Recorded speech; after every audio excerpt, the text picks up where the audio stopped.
People are on here asking $600 and $700 for a freaking Mexican jazz bass. I got you, bro. $520. I know what you're thinking. Daddy Chris, does it come with a case?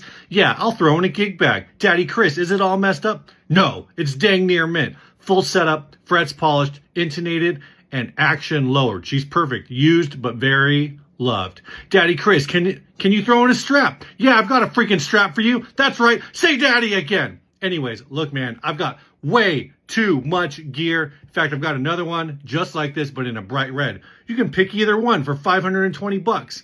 Not into jazz basses? I've got the P-Bass version too in blue. Pick up only in Redlands. Let me know if you have any questions, but this is my rock bottom price. So don't even bother to offer me $300 like a broke loser. If that's all the money you have, though, I've got other basses.